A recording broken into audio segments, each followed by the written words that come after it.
Olá, meu nome é Adrian Antunes. Eu sou estudante do sexto semestre do Instituto Federal de Mato Grosso do Sul, campus Aquidauana. Olá, meu nome é Jefferson Santos. Eu sou egresso do Instituto Federal de Mato Grosso do Sul, do campus Aquidauana. Frequentei o curso técnico de informática. O nosso projeto consiste no desenvolvimento de um aplicativo com o intuito de auxiliar no processo de determinar o valor de pH de substâncias químicas. Ele é orientado pelo professor Leandro Magalhães de Oliveira, também do campus FMS Aquidauana. Primeiramente, é importante explicar o que é o pH. O pH trata-se de potencial hidrogeniônico. É uma escala logarítmica que varia normalmente de 0 a 14, sendo que os valores acima de 7 são consideradas substâncias básicas, também chamadas de alcalinas. Os valores abaixo de 7 são consideradas substâncias ácidas, e o valor igual a 7 são consideradas substâncias neutras.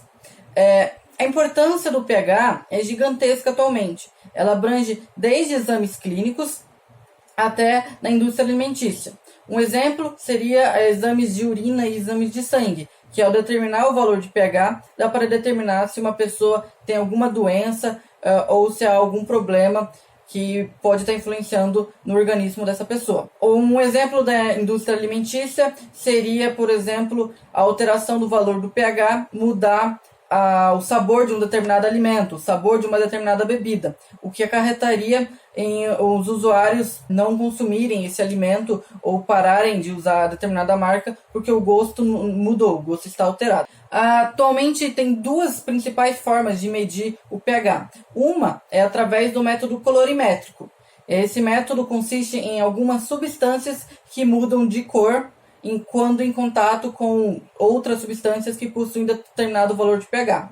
Um exemplo seria a fita universal indicadora de pH. Essa tem várias substâncias na ponta, nas quais entrar em contato com uma solução química que possui um determinado valor, essas substâncias têm sua cor alterada. Outro exemplo seria o método digital, o método eletrônico. Aqui a gente trouxe como exemplo o pHmetro digital. O pHmetro digital ele é mais preciso, porém ele tem um custo mais elevado. Isso significa que ele é encontrado em laboratórios que possuem um financiamento maior. Já o método de colorimétrico, o método usado na fita universal indicadora, é mais barato, então ele está mais presente no dia a dia. Contudo, um dos problemas do uso do método da fita é que o analista não consegue comparar muito bem as cores a olho nu.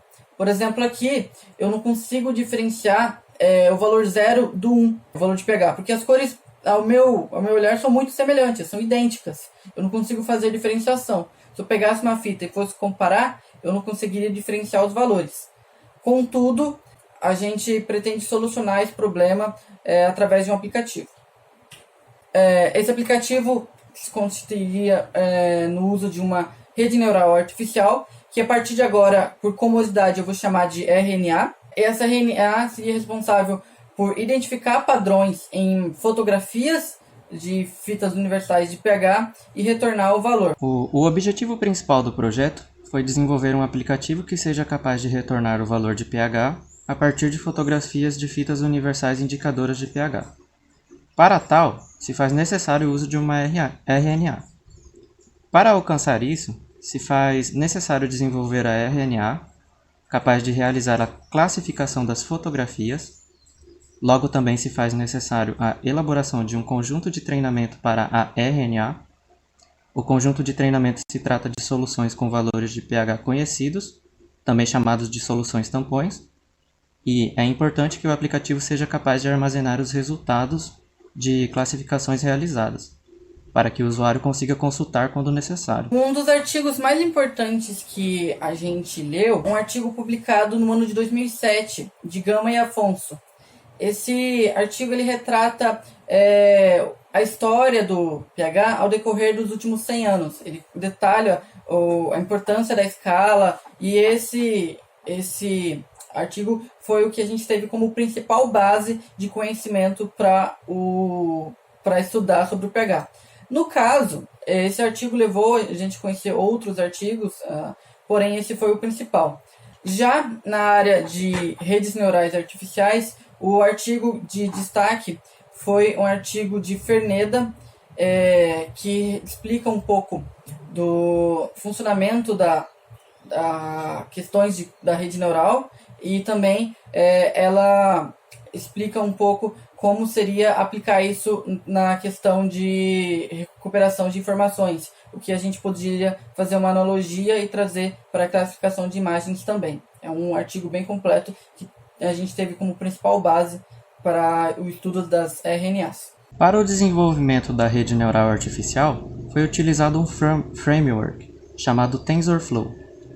Foi necessário criar um web service em Node para que o aplicativo conseguisse consultar a rede neural artificial, que posteriormente foi hospedado em um servidor AWS. Para o desenvolvimento do aplicativo em si, foi utilizado o React Native em conjunto com o Expo. A RNA desenvolvida possui 3 camadas. A camada de entrada é responsável por receber a fotografia do aplicativo. A camada oculta é responsável por analisar a imagem e classificá-la em relação ao valor de pH. Com o valor então classificado, a camada 3 é responsável por retorná-lo ao aplicativo. Primeiramente, foram desenvolvidas 4 soluções tampões. Essas soluções tampões possuem valores distintos entre si. São, respectivamente, o valor 0, o 4, o 7 e o 14. Com essas soluções desenvolvidas, como elas já foram elaboradas, foram fotografadas fitas universais indicadores de pH que haviam sido impregnadas em cada solução.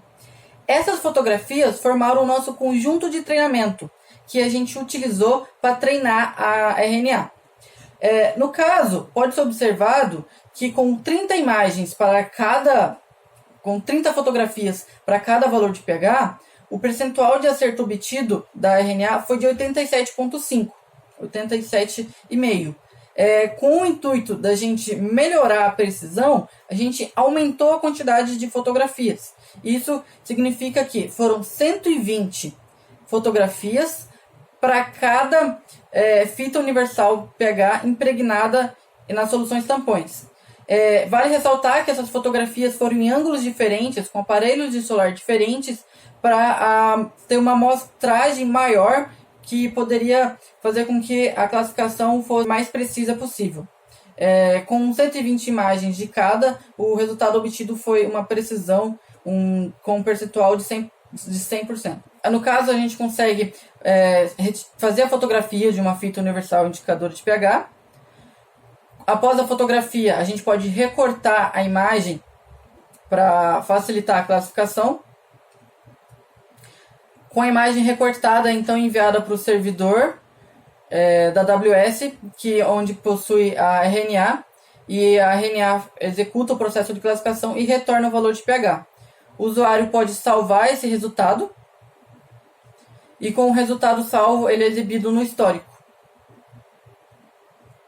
O conjunto de soluções tampões foi elaborado e utilizado para o treinamento da RNA.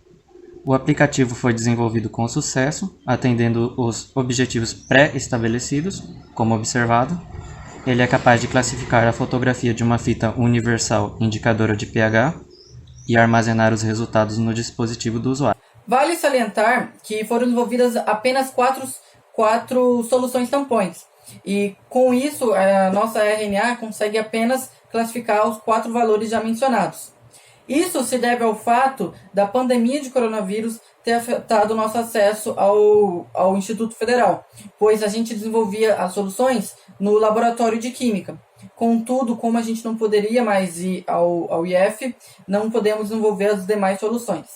A gente pretende dar continuidade ao projeto e desenvolver as soluções com valores de pH de 0 a 14, assim podendo fazer com que a RNA classifique esses valores. Essas são algumas de nossas referências. Muito obrigado por assistirem ao nosso projeto. Eu gostaria de enfatizar que quaisquer dúvidas ou quaisquer eventuais sugestões podem enviar nos nossos e-mails. A gente agradece quem esteja assistindo e desejamos uma boa Mostra Tech 2020 para vocês.